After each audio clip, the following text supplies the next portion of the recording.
요한복음 1장. 태초에 말씀이 계셨습니다. 그 말씀은 하나님과 함께 계셨는데 그 말씀은 곧 하나님이셨습니다. 그분은 세상이 창조되기도 전에 하나님과 함께 계셨습니다. 모든 것이 그분을 통하여 지음을 받았습니다. 지음을 받은 것 중에서 어느 것 하나도 그분 없이 지어진 것이 없습니다. 그분 안에는 생명이 있습니다. 그 생명은 세상 사람들을 비추는 빛이었습니다. 그 빛이 어둠 속에서 빛을 발했지만 어두움은 그 빛을 깨닫지 못했습니다. 하나님께로부터 보냄을 받은 요한이라는 사람이 있었습니다. 요한은 그 빛에 대해 증언하여 자기를 통하여 모든 사람들이 믿음을 얻도록 하기 위해 보냄을 받은 사람입니다. 요한 자신은 그 빛이 아니었으나 사람들에게 그 빛에 대하여 증언하기 위해서 온 것입니다. 참 빛이 있었습니다. 그 빛은 세상에 와서 모든 사람을 비췄습니다. 참 빛이 되신 말씀이 세상에 계셨습니다. 세상은 그분을 통하여 지음을 받았는데도 그분을 알지 못하였습니다. 그분은 자기의 땅에 오셨으나 그의 백성들은 그분을 영접하지 않았습니다. 그러나 누구든지 그분을 영접하는 사람들, 그분의 이름을 믿는 사람들에게는 하나님의 자녀가 되는 자격을 주셨습니다. 좋은 가문에 태어난 사람들만 하나님의 자녀가 되는 것이 아닙니다.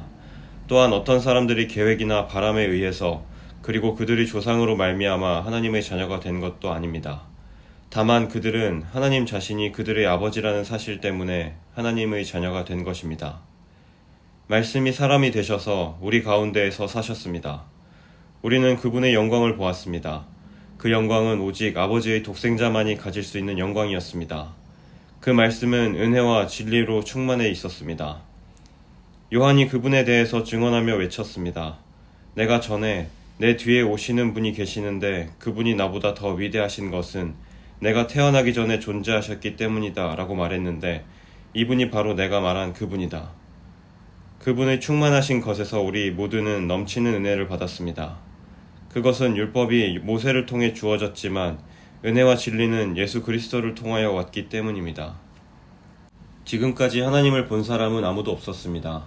그러나 하나님이시며 아버지 곁에 계시던 독생자이신 분이 우리에게 하나님이 어떤 분이신지를 알려주셨습니다. 요한이 증언한 내용은 이렇습니다.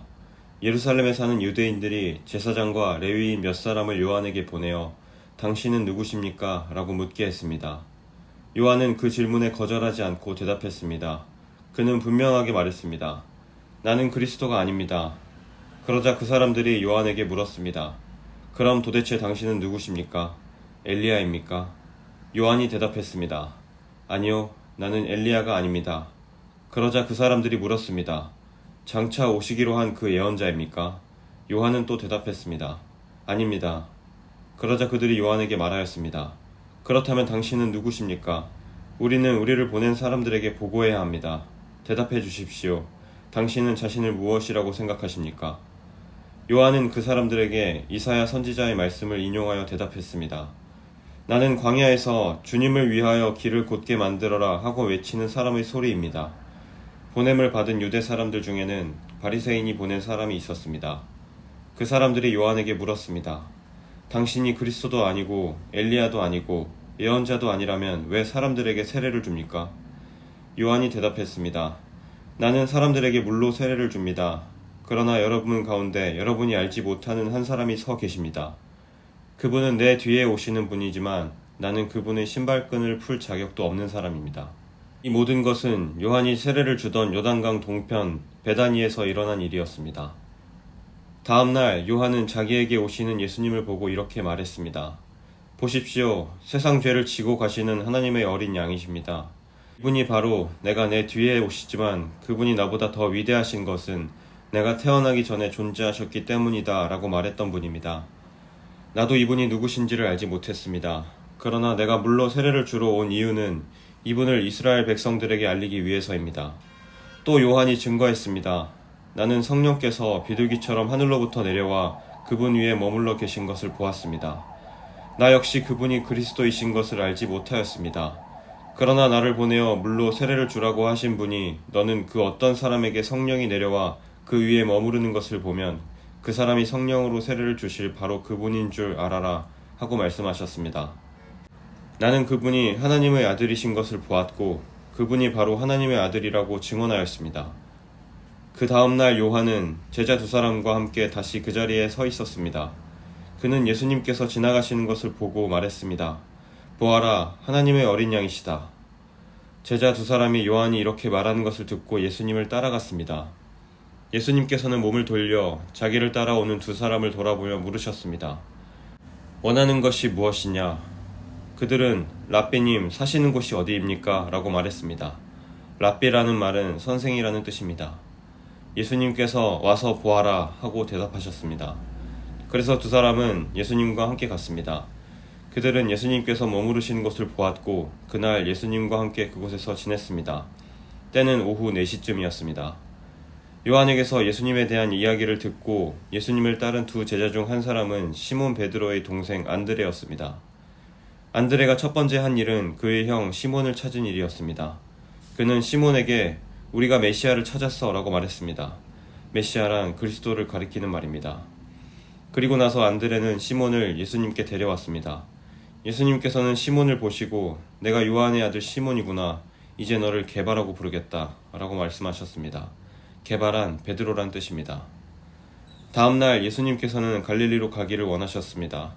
예수님께서는 빌립을 만나시자 그에게 나를 따라오너라 하고 말씀하셨습니다. 빌립은 안드레와 베드로와 같은 동네인 벳세다 사람이었습니다. 빌립은 나다나엘을 만나고는 그에게 이렇게 말했습니다. 모세가 율법책에 썼고 예언자들도 기록한 그분을 우리가 찾았다. 나사렛 사람 요셉의 아들 예수님이 바로 그분이시다. 그러나 나다나엘은 빌립에게 나사렛에서 무엇 좋은 것이 나올 수 있겠는가? 라고 말했습니다. 빌립은 와서 보아라 하고 대답했습니다. 예수님께서는 나다나엘이 자기에게 오는 것을 보시고 여기 참 이스라엘 사람이 있다. 이 사람에게는 거짓된 것이 하나도 없다 라고 말씀하셨습니다. 나다나엘은 예수님께 저를 어떻게 아십니까? 하고 물었습니다. 예수님께서 대답하셨습니다. 빌립이 너를 부르기 전 내가 무화과 나무 아래에 있는 것을 내가 보았다.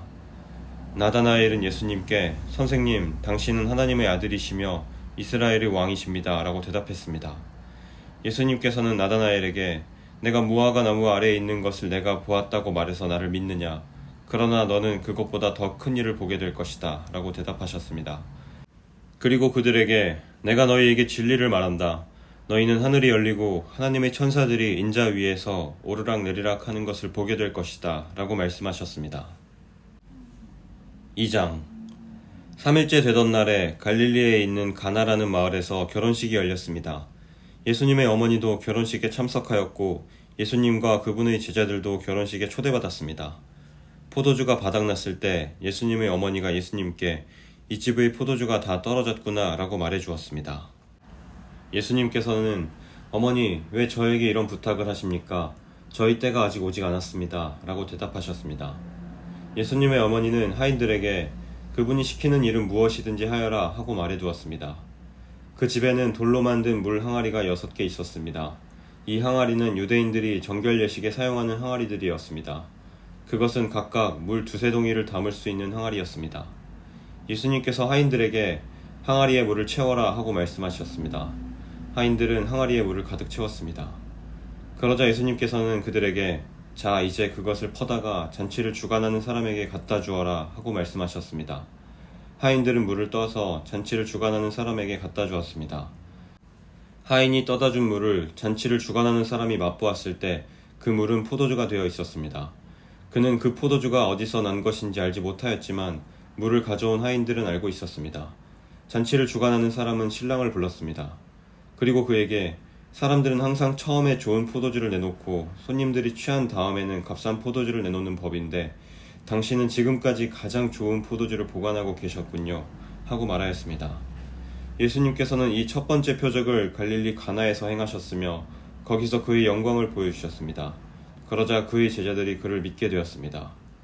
이 일이 있은 후 예수님께서는 그의 어머니와 형제들과 제자들과 함께 가버나움이라는 마을로 가서 며칠 동안 머무르셨습니다. 유대의 명절인 유월절이 가까워오자 예수님께서는 예루살렘으로 올라가셨습니다. 예수님께서는 성전뜰 안에서 소와 양과 비둘기를 팔고 있는 사람들과 또 상에 앉아서 돈을 바꿔주는 사람들을 보셨습니다. 예수님께서는 끈으로 채찍을 만들어 양과 소를 비롯하여 모든 짐승을 성전뜰에서 쫓아내셨습니다. 예수님께서는 돈 바꾸는 사람들이 상을 뒤엎으시고 그 사람들이 돈을 흩트리셨습니다. 그리고 비둘기 파는 사람들에게 명령하셨습니다. 이것들을 여기서 치워라. 내 아버지의 집을 시장터로 만들지 마라. 이때 제자들은 성경에 주님의 집에 대한 나의 열심이 불처럼 나를 삼켜버렸다 라고 기록된 것을 생각하였습니다.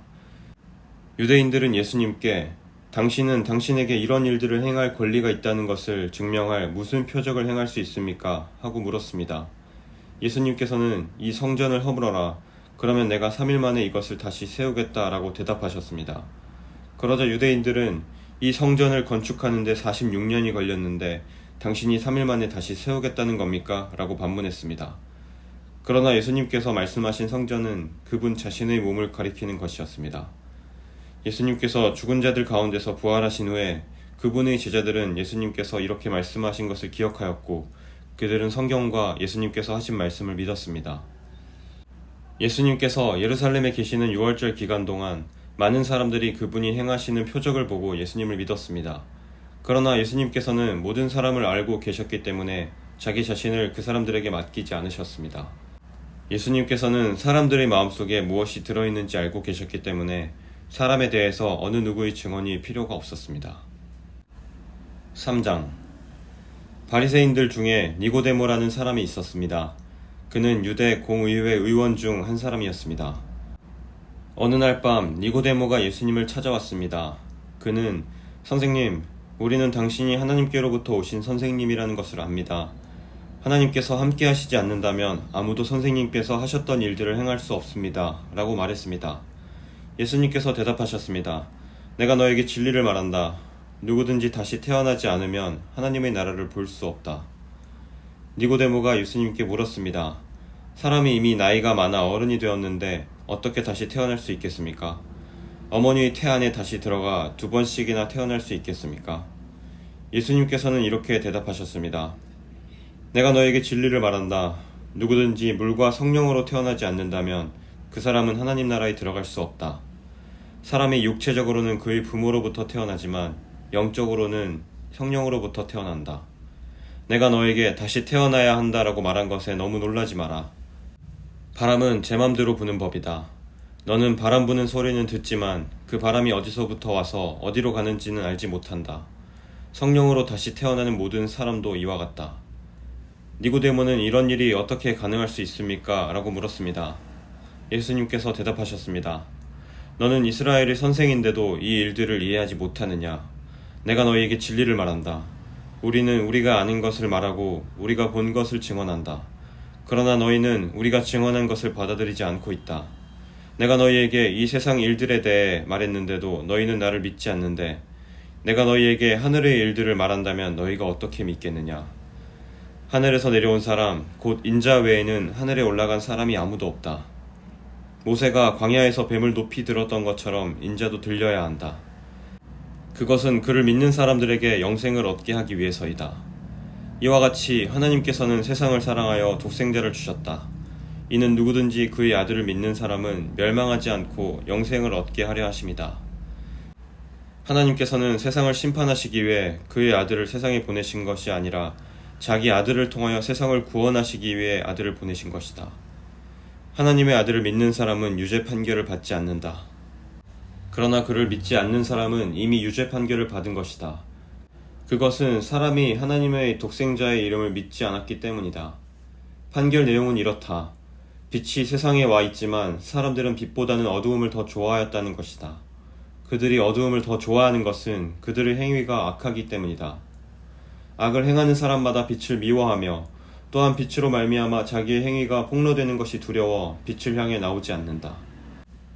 그러나 진리를 행하는 사람은 그가 행한 모든 일들이 하나님을 통하여 행한 것이라는 사실을 나타내기 위해 빛을 향하여 나온다. 이 일이 있은 후 예수님과 그의 제자들은 유대지방으로 갔습니다.